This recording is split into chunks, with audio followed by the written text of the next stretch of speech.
We'll start with a small prayer. I request you all to keep your head, neck, back erect. Gently close your eyes. First of all, collapse your shoulders and get to the top of your coccyx bone. Keep your spine naturally erect. And start to breathe with me. Inhale deeply. Exhale slow and steadily out through your nose. Breathe in again. Feel the breath gushing into your system. Breathe out. Let go thoroughly your body. Also, all the thoughts in your mind, wash it away without exhalation.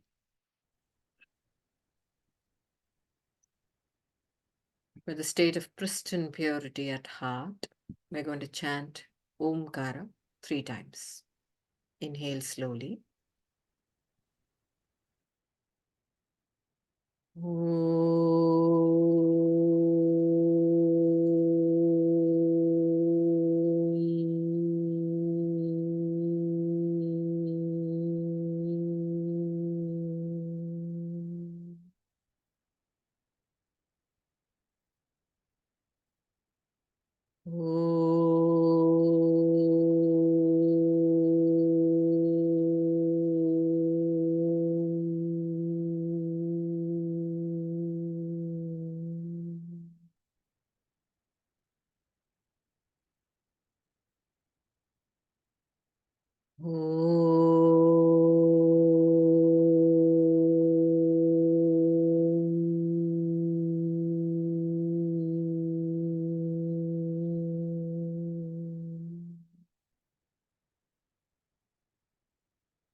Stay in this purest state of self and listen to the shloka, the dhyana shloka.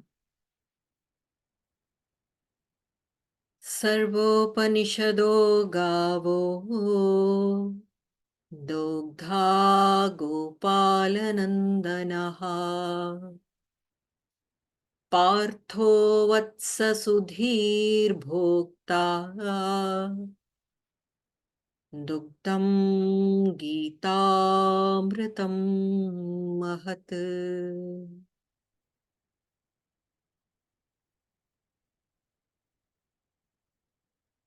Rub your both palms. Generate heat. Make cups of your palms. Keep it over your eyes, cheeks, front and back of your neck. And with a few blinks, gently open your eyes.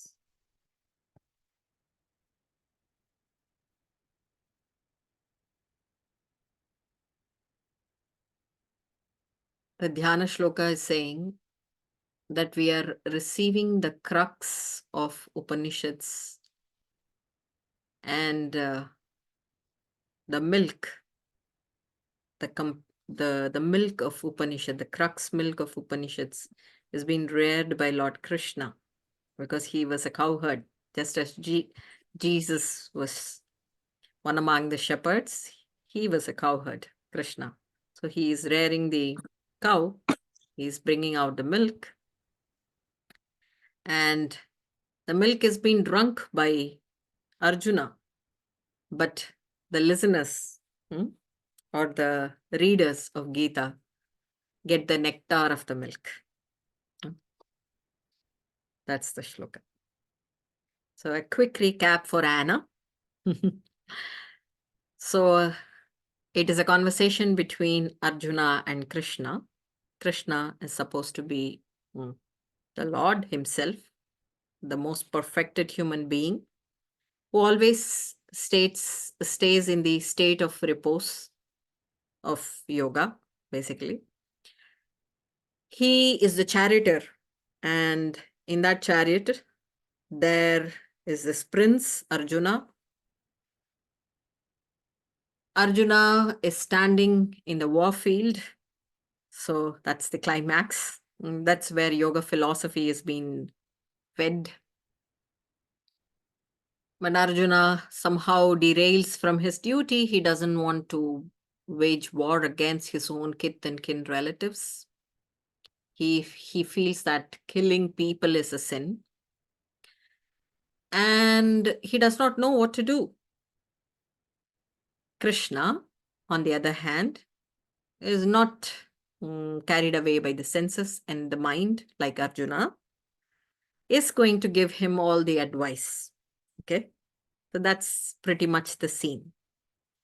Now, in the previous shloka, we've talked about Kashmala, the state of Arjuna.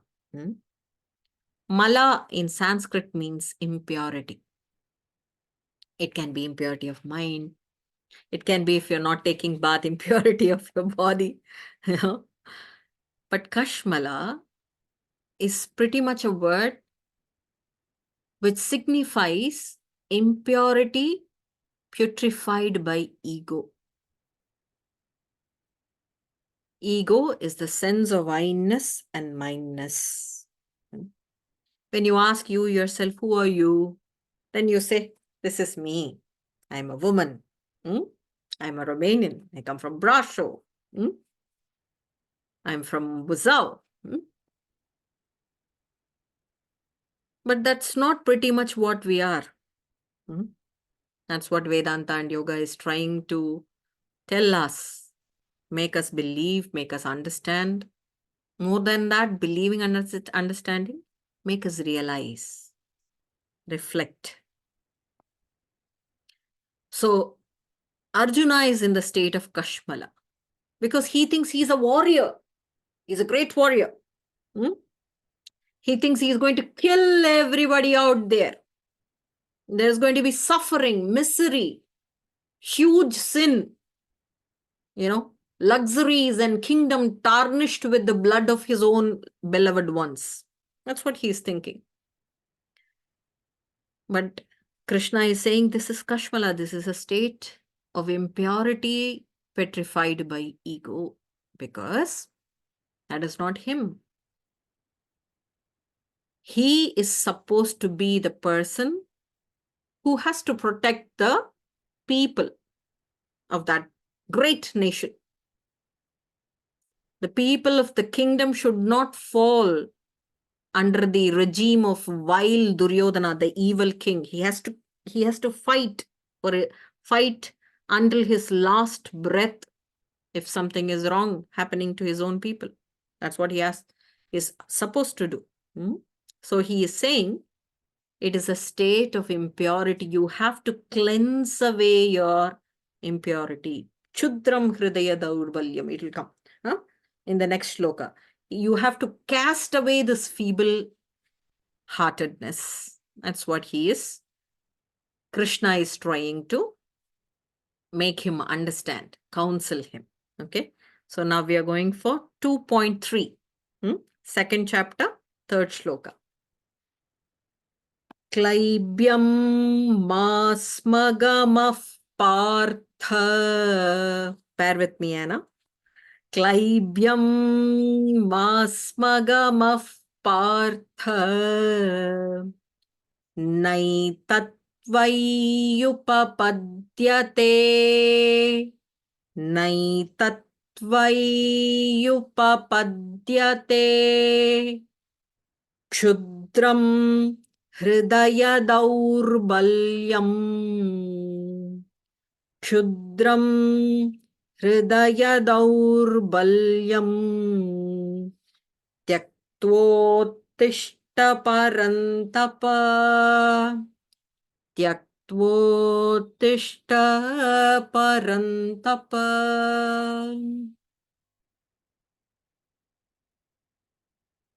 This shloka.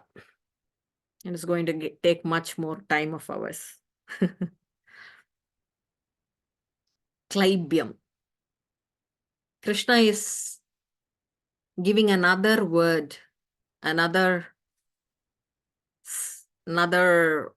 synonym of the state what Arjuna is delving into.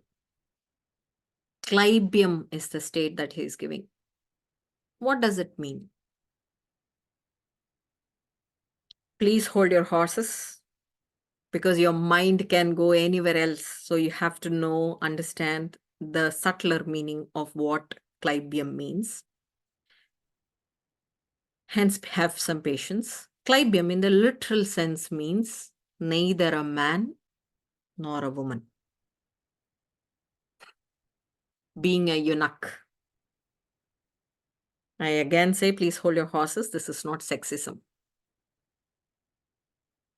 What Krishna is talking about manliness, and what he is talking about feminineness. Is that a word? I don't know. Being feminine. Either you be a man or you be a woman. Either there is manliness in our emotions, or as being feminine in our emotions, right? It can't be anything else. When we are strong, we are manly. You say you man up yourself. Come, face people. When you're soft, when you're merciful, when you're compassionate, and then you have this beautiful analogous word, you're a mother, you're a saint, again being feminine. But manliness and being feminine are the two pathways that leads to freedom, dear. Please be with me. You have to patiently listen to me what I am making you understand here. What is freedom? Am I in bondage? Am I imprisoned? No. I'm at my home. I can wear whatever I want. I can eat whatever I want. I breathe fresh air. I drink my water, right? Leading this life is bondage. It is not pessimistic. Just fast forward your life for a moment. This life is going to end up in old age, disease, and death, right? That's the truth. Every life that we get, we believe in multiple lives, okay? I hope you have such idea that we also have multiple lives, We believe in karma, previous lives karma, and all things like that. So we believe in multiple lives. Every life that we get is an opportunity. What opportunity? Which opportunity are you talking about? Opportunity or a chance to get away from this petty life of death, disorder, disease, disgrace. All those crap that is going to come. What is there something like that? Are you going to take us to the world of heaven? No. In this life, when you could erode yourself from the selfishness part, when you could cast away yourself from this body, name, and form part of yours, when you could release yourself from your ego, you get to realize that your body is only undergoing disease, disorder, old age, and death, but not you. Hello, my dear people. Are you here with me? Or am I making you imagine fanciful things? There is no point in visualizing or imagining here. Please patiently listen to me. In all the multiple lives, only the form, the body changes. I used to give an example. I've been talking to Neha also quite a bit about it. Okay? So you have a bucket full of water. And when you play like a child, with a mug of water and then put that water inside the bucket, you get beautiful bubbles in the water, right? Pink bubbles, bigger bubbles, small bubbles, yellow ones. One bubble stays longer, one bubble stays, doesn't stay at all. It just goes off, right? Different colors, different shapes, different size. That's our life. But eventually we are all water. Eventually we merge ourselves like water. What is the point? That pink bubble looking at the brown bubble, oh my God, this is so big.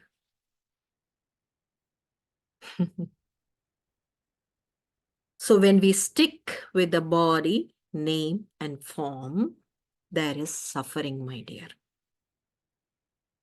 Freedom is getting away ourselves from this suffering.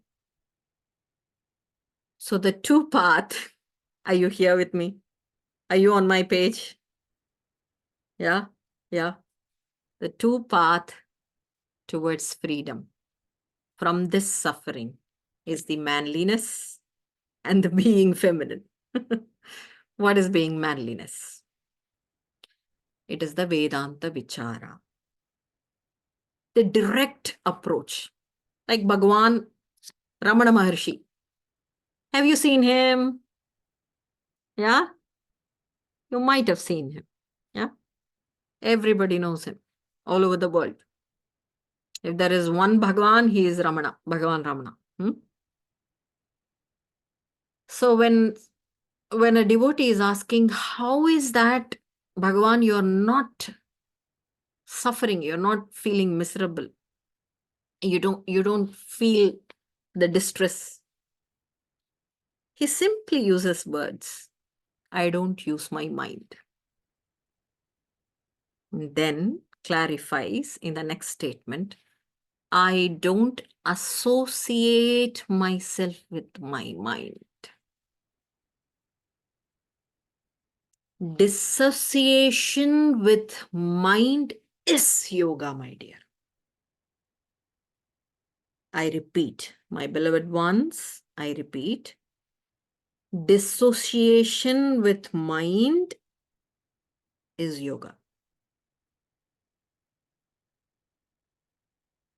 When you associate yourself with the mind, there is suffering. That is ego. There you feel insulted. There you feel petrified, fearful. There you worry about future. There is anxiety. Why? Because mind is saying so. You will get sick. You will be infamous. You are ugly. Where are these thoughts pouring from? Mind, my dear. Oh, mind is the demon, then mind is evil. There is nothing called evil or demon in this philosophy. There is no Satanism. Manayeva manushyanam karanam bandhamokshayoho. Mind is the root cause of all bondages. But at the same time, mind is the root cause of salvation too. So there is no evil. What do I do? Calm down your mind. In our shloka chanting sessions, Shanai Shanai Ruparamit. Slowly, slowly, mind will calm down. And where does it end? Atma samsthambana kritva. Your mind will establish yourself in your pure yourself, in your pure existential self, that which is changeless. So when you have the direct approach of seeing yourself like Bhagavan Ramana, who am I? Who am I? Who am I? That 12-year-old kid, 12-year-old kid, one fine evening thinks, what happens after death? Lying down on a simple mat on the ground. He makes his feet die, literal shavasana. Thighs die, stomach die, arms die, heart stops, stomach, intestine stops to work, head, brain stop to work, and then find what is remaining. Ramana gets the revelation. Ramana gets the revelation that even when the body dies, ceases to exist, I remain. I remain. The bubbles, although look to be existing, they are not real. They are shadowy. Water is still existing. Okay? The direct approach is called vichara, Vedantic vichara. That is paurusha, that is manliness. The direct approach. I do not know. I cannot do this direct approach. I am not wise enough. I am not matured enough. I can't just simply asking me, who am I, who am I, who am I all the time. Okay. There is a second path. Feminine path. Oh, majority of us are females here. Huh? What's the feminine path? Either, dear, the ego has to be explored. That is manliness. Or, any guesses? It has to be surrendered. Path of surrender is the feminine path. When you do not know how to analyze your body, how to relax and shut off your mind, how to get established in that peaceful self, you only know one certain thing. Surrender to the sacred one. Which one is sacred? The illumined sage. Take the company of illumined sage. Oh, there is no one in this world. There have been many. Oh. Grab hold onto that path. With the path of service, you sort of purify your mind. You know for sure the master will take you to the path of revelation, the path of, subdued ego and path of self-realization. There is no cult here, dear. There's nothing cult. If you don't find a guru, what do? The guru is inside, my dears. The guru is inside. The divine light is constantly providing grace. It can't shut off. Like the sun. Unless you are in Sweden, no? Johanna. The sun rises. Either at 10 or at 8, it rises. It is there. The divine grace is flowing all the time, continuously. So, surrender yourself to the divine grace. Give away 2 things, dear. Doership and ownership of your actions. Just these 2 things. That is surrender. Surrender is not killing yourself. Okay? Or disgracing yourself. People think surrender is a menial act. No. A disgraceful act. They think. No, it is not. It's an act of courage. It's an act of wisdom. Only when kartatva and bhoktritva, the ownership and the doership, is surrendered, your ego is surrendered. Then your mind is purified, it shuts down, you get established into that existential self, to that consciousness. There are only 2 paths to liberation, dear. We are eventually going to die. We are eventually going to have disease. We are eventually going to be on the bed, right? Definitely it's going to be that way. But the only thing is, we'll be smiling. We'll be enjoying every minute of our life. And just as the Mahamrityunjaya mantra says, like the ripe cucumber falls on its own from the tree, our death is going to be seemingly easy. What's your preference? Two paths, either the direct approach or the indirect approach, manliness and the feminine path. Either Vedantic Vichara, focus on your own self, observe, this is not me, this is not me, this is not me, this is not me. What exists as a remnant inside, as peace, deathlessness, courage, willpower, free will, is that consciousness. The second, you do not know how to do it, surrender. Surrender your actions, ownership to actions, doership of actions. Simple as that. Now, what Krishna is pointing out beautifully, coming to our shloka, Krishna is pointing out how Arjuna is neither surrendering nor understanding who really he is. He is just prattling, oh my God, I'm going to kill my grandfather. Oh my God, I'm going to do a huge sinful act. He's prattling, he's crying, he's lamenting, identifying himself with the same body.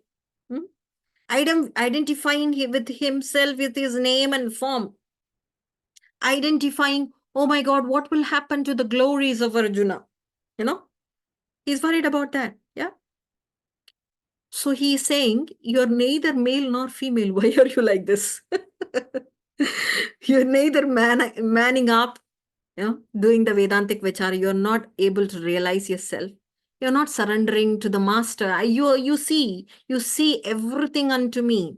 You take me as the friend, guide, philosopher. You're not surrendering. You're not asking me what to do.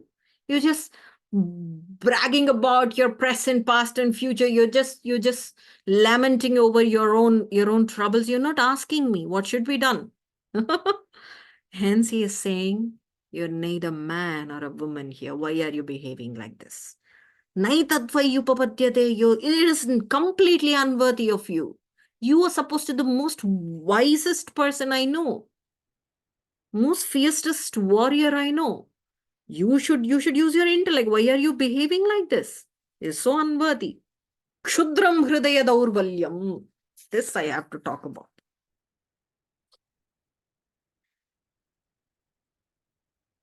I see this not only in Arjuna. Since 2005, I'm in this field of yoga therapy, dealing with patients, participants, counseling, doing yoga therapy, taking classes, philosophical classes, practical classes. Is huge amount of Hridaya Daurbalya, what Krishna is mentioning here. Hridaya Daurbalya is weakness. Weakness of the heart. The heart has become weak. What does it mean? All of us got blood pressure over what? No. There is no strength. There is no courage. What is strength and courage here? Do we have to be a fighter? Do we have to undergo army training? No. The strength and courage of the heart is the willpower. Right? Almost 85% of this world had lost this willpower. And it is a great shame, being a human, the only asset that we have got is the willpower, my dear. People think willpower is self-care, taking care of our body, taking care of our health, setting our targets proportionally right. People think willpower is to access all the courage and strength to accomplish something. Just think about those men who had accomplished everything, yet worried, yet in the state of unrest. There are many. Yeah.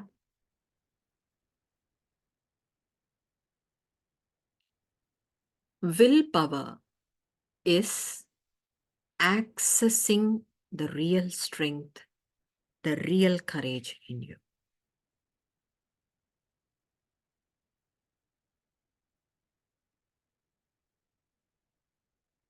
When you are in some kind of situation, you know, odd situation, bad situation,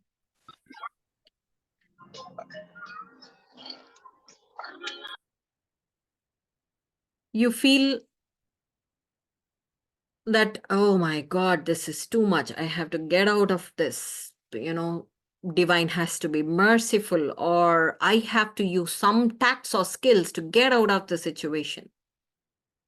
When you are too much involved into the situation, you neither find a solution nor will you be, peaceful. You will be all the time anxious, try to claim charge against people, and don't find any right solution for that trouble. At the same time, a friend of yours listening to your story gives a better suggestion. Yeah. And then that sparks, oh my God, you are right. I should have done that. Oh my God, how did I not think about this? Huh? This happens. Why? Have you ever thought about it? Accessing the real strength, real courage, the willpower is to have a witness attitude, being a third party to the situation. Your friend was the third party, hence could give the wise suggestion. You wouldn't, because you were in that mess. You were clouded. Yeah. Krishna is pointing out that, Arjuna, you're totally into the mess, as if you're being pulled by the wet mud, like the Noroyash I've seen with Mirala, the muddy volcanoes, the bubbles. When you put the finger inside, it's all soiled.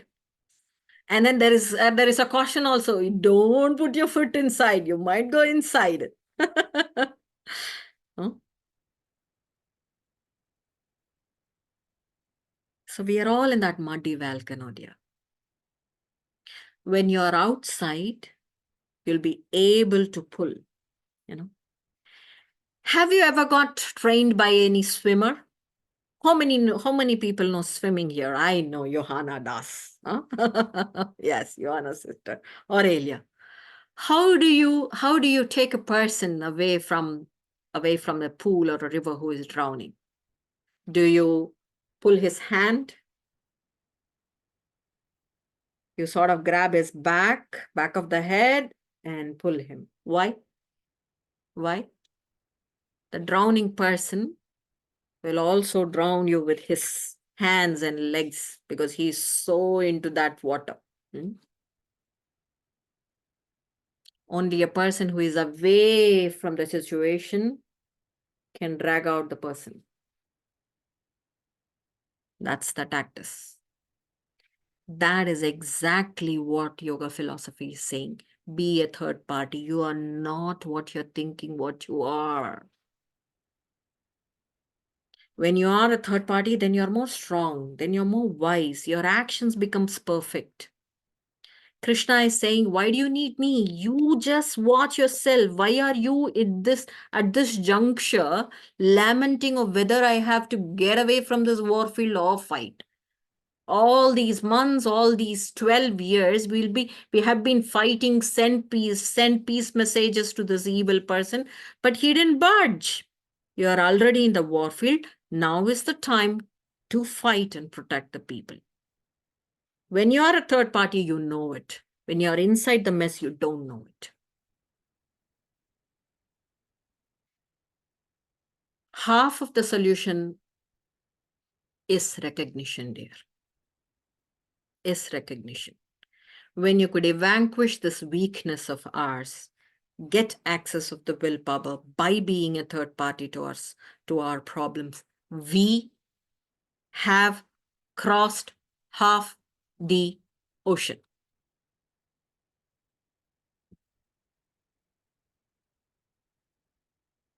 Shudram Hridaya Daurbalyam. You have to cast away this Hridaya Daurbalya, this weakness of the heart. Tyaktvottishta parantava. I love this word. Tyaktva means get away. Get away with all these petty attachments. Attachments is creating you meddling inside the mess. Tyaktva, get away from it, get away from it. Uttishta, get up. Like Swami Vivekananda, raise, awake, stop not till the goal is reached. Upanishads, Kathopanishad also say, Uttishtata, Jagrata, Prapyavaran Nibodata. You stand up. You realize, wake up. You're in the dream. Why? Because the mind is, even though it is acting, it is nothing but a state of sleep, my dear. Mind is sleep. Mind is shadowy. Shadow cannot be real. Sleep cannot be real. You have to wake up. Wake up that illumination is you. Consciousness is you. Everything else is unreal. Tyaktva uttishta. What do you have to do? You have to get away with this petty attachment. Attachment of the body, attachment of the mind. How is that even possible? I am with relationships. I have cousins. I have sons. I have daughters. I have cats, Yeah. Yeah. Two.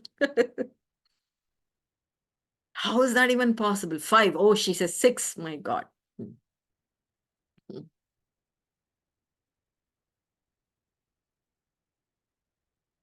Stop behaving a mother to a cat.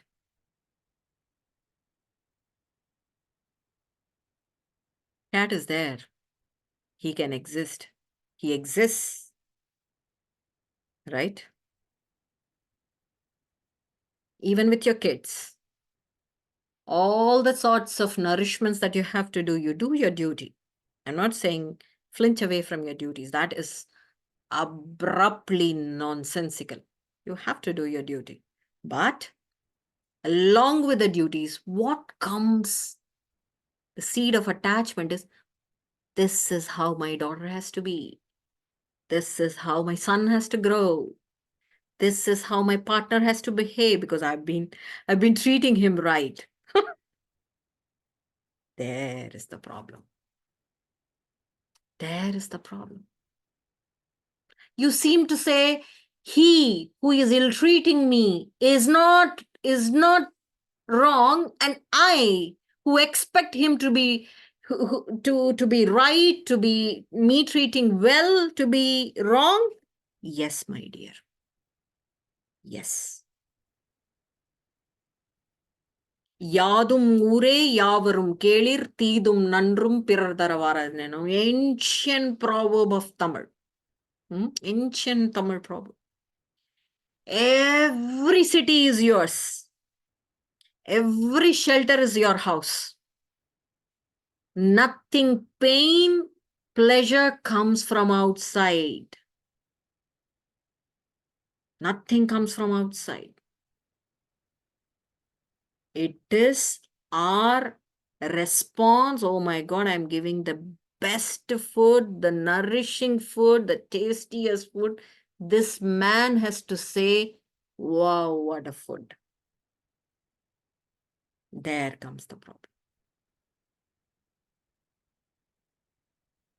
While making the food, make the food. Swami Vivekananda says, एक समय में एक ही काम, खेल कूद को या हो ध्यान. At one particular time, you do one particular thing, not anything else. While making food, what are you expecting? Why are you thinking there? Make the food. Make the oras kulapte. And enjoy. Yeah.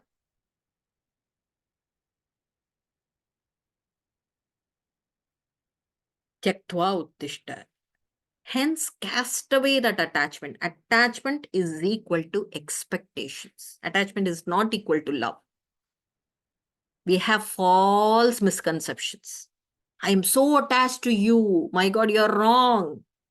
You should love that person without any expectation. Attachment is a fairly weak word which has to be looked down upon.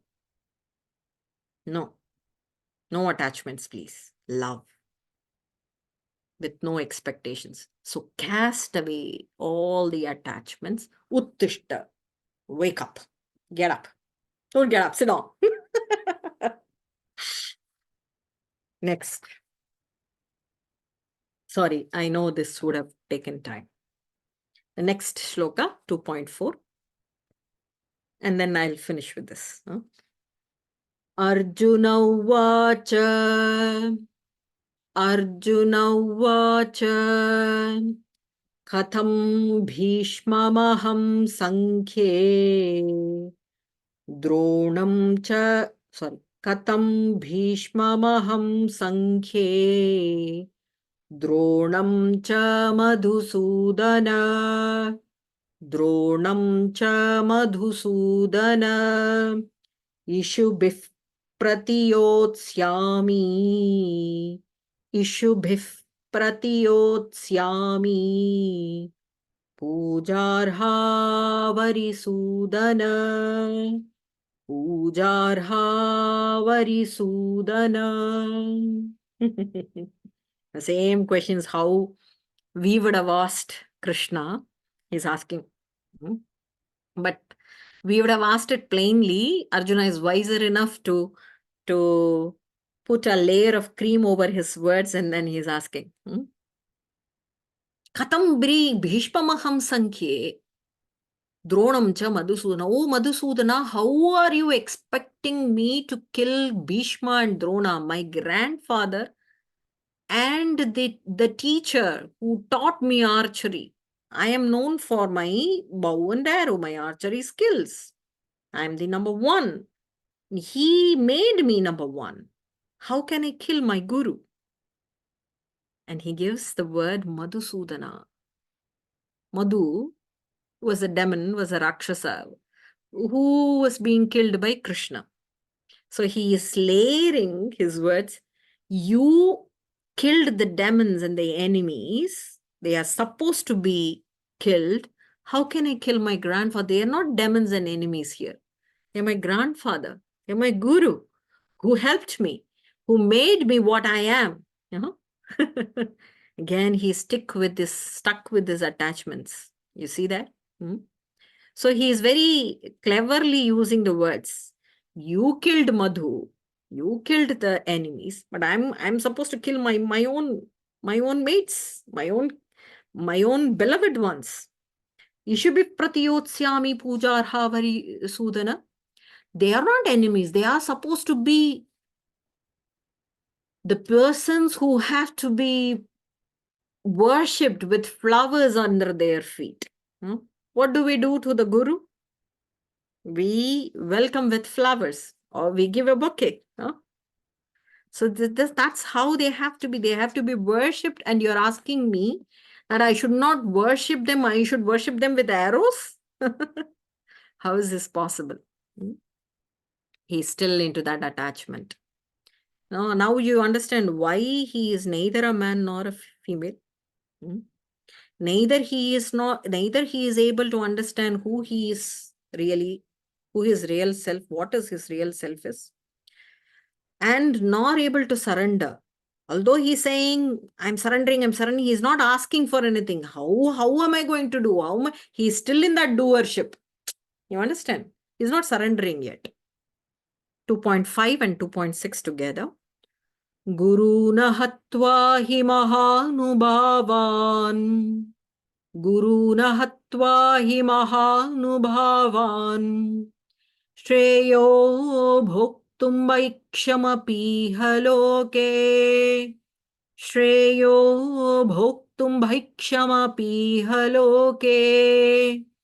हत्वार्थकामांस्तु गुरूनिहैव हत्वार्थकामांस्तु गुरूनिहैव भुञ्जीय भोगान् रुधिरप्रदिग्धान् भुञ्जीय भोगान् रुधिरप्रदिग्धान् न चैतद्विद्मः कतरन्न गरीयः न चैतद्विद्मः कतरन्न गरीयः यद्वा जयेम यदि वा no जयेयुः यद्वा जयेम यदि वा नो जयेयुः यानेव हत्वा न जिजीविषामः यानेव हत्वा न जिजीविषामः तेव स्थिताः प्रमुखे धार्तराष्ट्राः तेव स्थिताः प्रमुखे धार्तराष्ट्राः. Sorry, it had a different tune, a different alignment of words. So again, he is lamenting. How am I going to kill my guru? How am I going to kill my relatives? It is okay if I go beg and do my livelihood. I can live like a monk, being in the arms of the people. I can live like that. I don't want to experience such pleasure which is tainted with the bloodshed of my kith and kin. Bunjiya Bogan Rudira Pradigna Chaitad with Mahakatarannagari. I don't even know what to do. I don't even know what to say. Either me conquering them is right or them conquering us is right. You see the amount of depression, the amount of clouding that had happened to his intellect. He doesn't even see that the right should win over the evil. Huh? The evil should not be predominant over the regime of the kingdom. He doesn't even know what is right now. He is explicitly saying that I do not know whether what is right here, whether me conquering them or them conquering me. So by standing in front of the sons of Dhritarashtra, there are hundreds of them. The armies are akshauhinis. They are indestructible. They are so many flooded. You know about India, no? We are 1.3 billion. So the armies, the men are so many. I'm going to kill all of them. And after slaying all of these people, I do not know what to care. Whether they are death, my luxury, the people, I do not really know what is right. He is so confused. He's completely confused. So he's saying, please, please, please allow me to, go away. I have to escape. I have to run. That's what we all do, no? When we do not know what to do, we just try to escape from the situation. We just run away. We just try to run away. And we think we're good to go into the Himalayan ashram, sit inside a 4x4 room and meditate. Lovely Indian food, warm huts. It sounds so nice. All these things, just Carefully listen to me.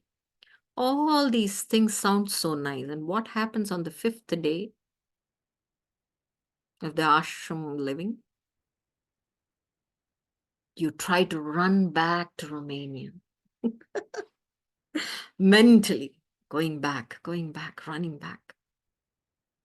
Why, where did all these beautiful memories and beautiful upkept thoughts of yours, where did all they go? They all vanished.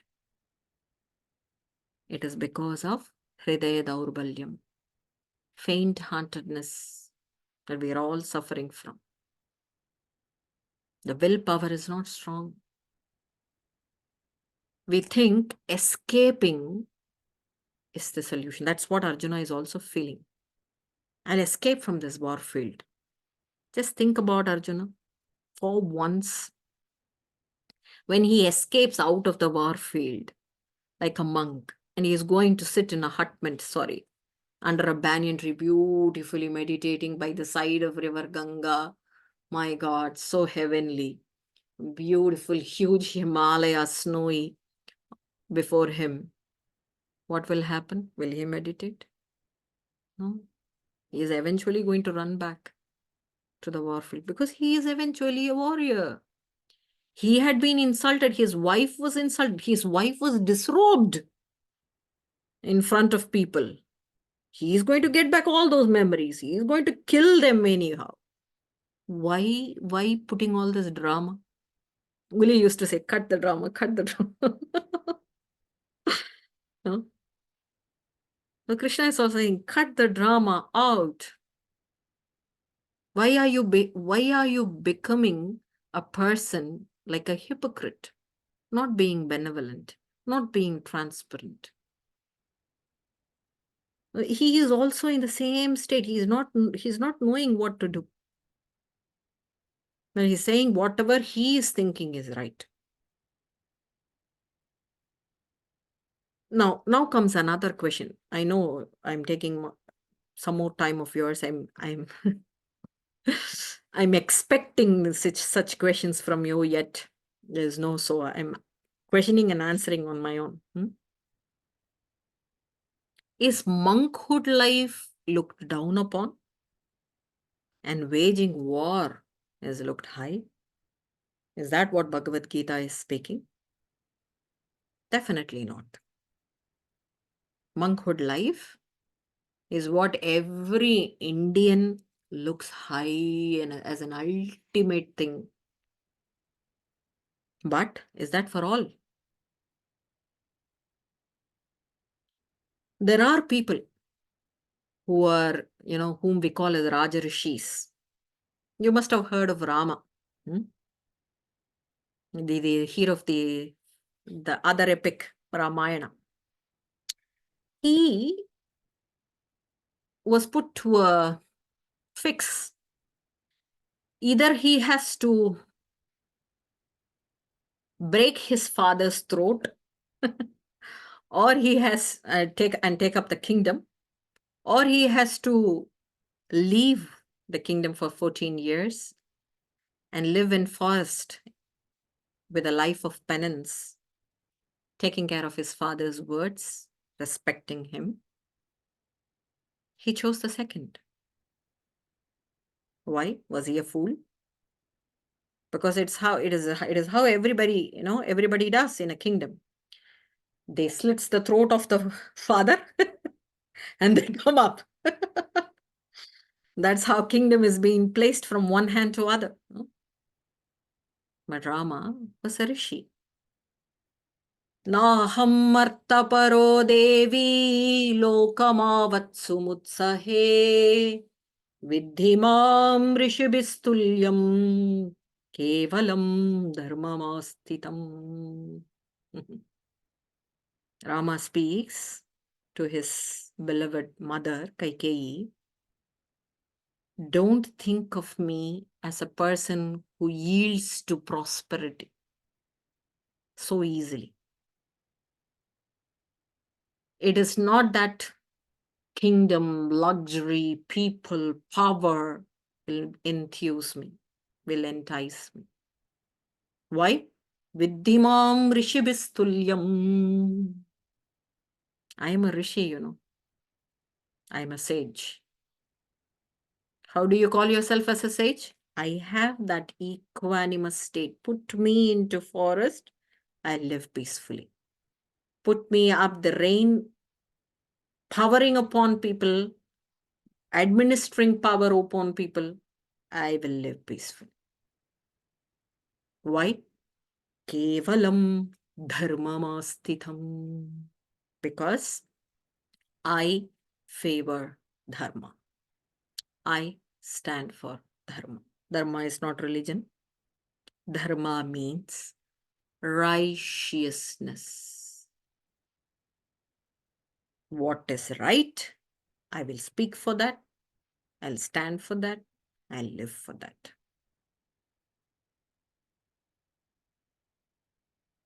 So one whose heart is strongly built like that, he knows what is right. He does what is right. He speaks what is right.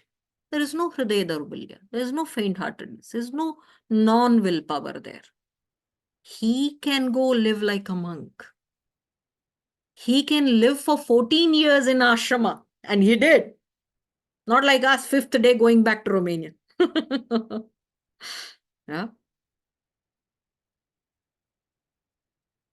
When we stand for what is right, when we live for what is right, there is always strong willpower. Arjuna wasn't ready, like us. Hence, monkhood is not for him. He's not ready. He's not prepared. At the same time, towards the end of Mahabharata, you see all the 5 brothers leaving the kingdom. Yeah?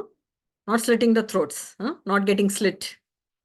Leaving the kingdom to the grandsons and then carefully climbing up the Himalayas for the monkhood life, what they wanted. Yeah. There they are prepared. When the mind is set, you're prepared. Until then, you can always have the choice, the male path, the female path. Huh?